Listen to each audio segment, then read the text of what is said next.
Hey Tony, it's Friday, and first off, to answer your question of the week, yeah, we've been watching a little bit of Avatar. I think we're only on episode 1 or 2, so we haven't gotten very far into it, but we've been watching it. It's been really nice to see it on Netflix again, and considering that it's a show I've loved and have watched truly more times than I can count, I'm looking forward to watching it again on Netflix because it's a brand new platform, and it's really going to go out to a really nice big audience. So, looking forward to it. I have high hopes that, especially during quarantine, it's going to really help parents introduce such a great piece of TV to their children. And, it's the hopes that when we were kids, we loved it, and it showed so much, taught us so much. We want to show it to our kids, and hopefully they'll show it to their kids, and something just keeps going on and on and on. Now, I don't think that's necessarily going to happen, but it's certainly a hope. So what I want to talk about this week is I want to actually talk about music. So, the 1975's new album just dropped, I think, today. And I haven't listened to all of it yet, but I have some thoughts on it that I'd like to put in this video. So, without further ado, let's get into the video. So, first off, if I was to say one thing about the album, it's remarkably inconsistent. And I don't mean that in a bad way, but the way I mean it is like, the style is not consistent. You have 500 different types of songs in it. Like, it's a 20-something track CD. And it's supposed to be, I think, like 80 minutes long, which is really long for a CD. But it's... every single song is vastly different. And it's kind of proof that the band wasn't set on a specific style. And I think that's both a positive and a negative of the album. So it has some fantastic tracks. Like, some of my favorite 1975 tracks are on this album.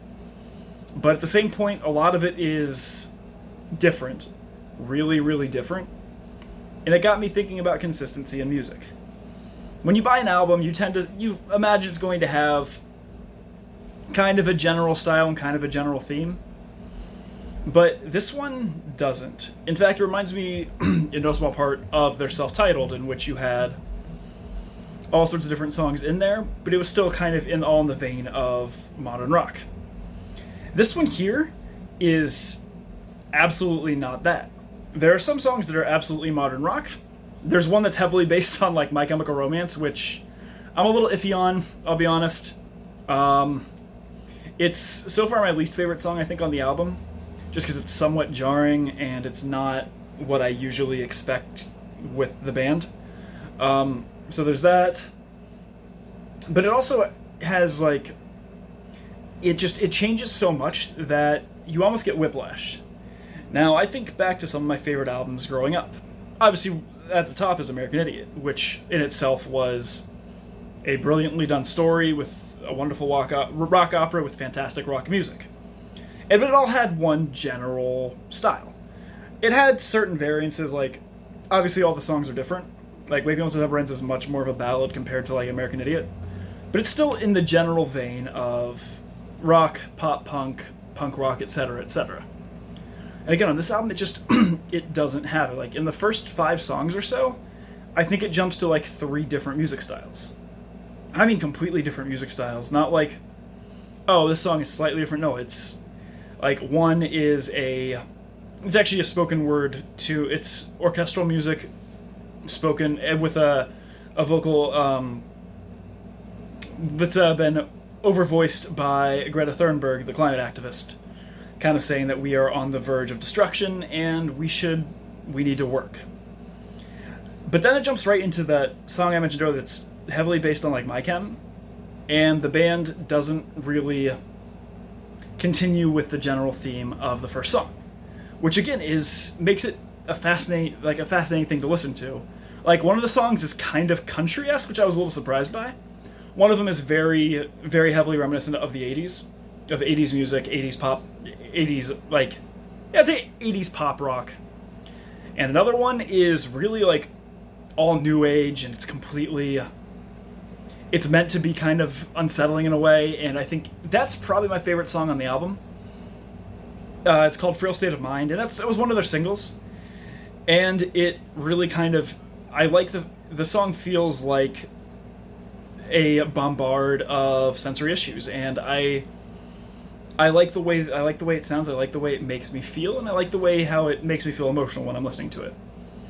But another one of the songs on it, which is another one of my favorites, is heavily based on, like, I think it's very reminiscent of like New Found Glory, early like kind of 80s poppy, but still really good. And that's Me and You Together, Me and You Alone Together song.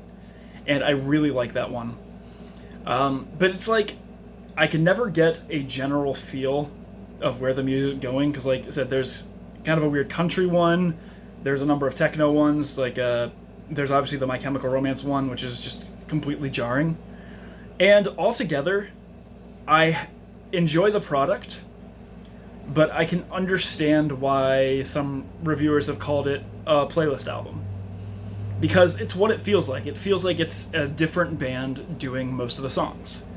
Which is kind of cool, but also kind of different in its own way. Because, I said, generally you expect a band to, it's the band the whole time through, and it feels like, like what they sing, what they play. Whereas this album is different. It's inconsistent. The quality in a lot of the songs is vastly inconsistent as well. Like, there are some really good ones, but then there are some that are just okay, and it's, all in all, a good album, but it's one that's going to take me a long time to get used to. Now, their previous album, A Brief Inquiry into Online Relationships, was by far considered to be, it got like universal acclaim when it came out. And my personal favorite album of theirs, which was their sophomore album, which was I Like It When You Sleep, For You Are So Beautiful, Yet So Unaware of It. Yeah, it sounds like a Fall Out Boy title, but it also had kind of a general theme as you went through it, whereas this one, it doesn't, and it's jarring, but it's going to take me several listens through to, I think, really get the feel for it.